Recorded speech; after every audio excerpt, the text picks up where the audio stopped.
My name is Nick, and welcome to Watch This Now. I missed last week's Shudder-day upload, so I'm here to spam this damn channel with as much Halloween-related content as possible. And I'm going to start out with the Shudder original, The Witch in the Window, a movie that has been popping out at me for a few months now, and I've really been wanting to take a look at it, but I thought I'd save it for this time of year, and now is the time to talk about it. This breezy thriller focuses on a father and son who head to an old worn-down house to fix it up. The dad wants to flip it and make some money, the kid is going through his rebellion years, and he's kind of sent to be with the dad so that the mom can take a break.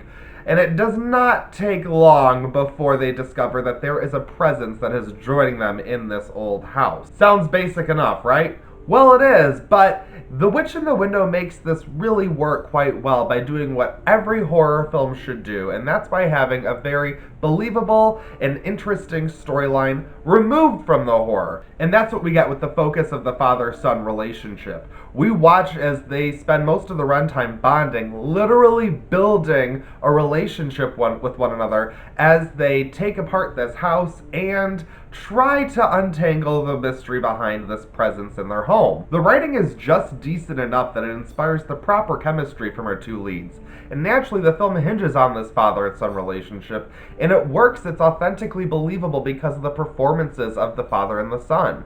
Without the chemistry in their performances, we don't get the emotional payoff that the film ultimately leads to. It's a really short film, and that's probably my only problem with it. I think that you can certainly make a movie out of a simple storyline. We've seen that done before.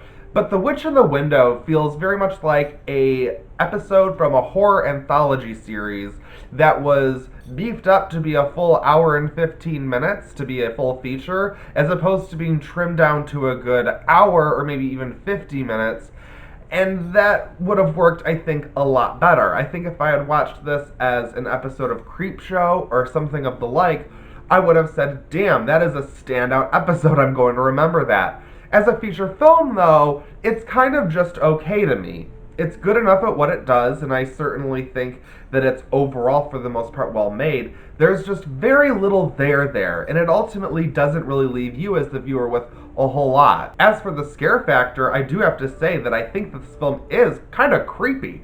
There are only a couple of moments that really got me, and they're really the only parts of the film that are trying to be scary. Again, a lot of the runtime is just the father and son talking. We do get into the supernatural elements, however, there aren't a lot of jump scares or scare sequences. The ones that are present, I really enjoyed. I thought that they were well done. They weren't just jumps. They weren't the typical ghost scares. I thought that they were really well-crafted scenes that were aimed to really dig under the skin and not just make you jump. I really appreciated that, and I would have liked to see more of that because I genuinely did think that the film was creepy, and it really could have got me. But unfortunately, we just don't focus on it enough. We don't have enough of the scares. So I can't exactly recommend this as part of your Halloween viewing. But if you're into a light, breezy family drama that has spooky elements, you could certainly do much worse than The Witch in the Window. My only other real problem with it is that I feel like there is a neighbor character that is thrust into the storyline in order to provide exposition and to provide a person for the other characters sort of bounce dialogue off of. However, I think the film would have been much better if we just removed that character, let our main characters discover what needs to be uncovered on their own, and let that play out. I think that this would have worked really well as just a single episode in an anthology series.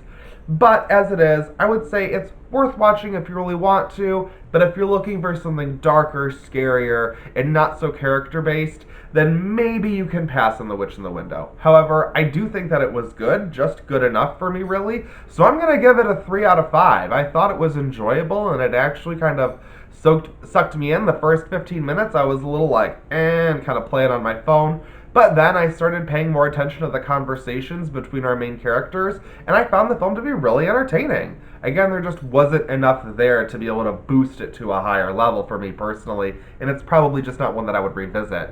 However, it's a great addition to have on the Shudder library. I'm so happy to be plowing through all of the titles with each Shudder-day review. I hope you are enjoying these videos. Feel free to let me know in the comments below. What are you watching for Halloween, and what are your favorite picks on Shudder?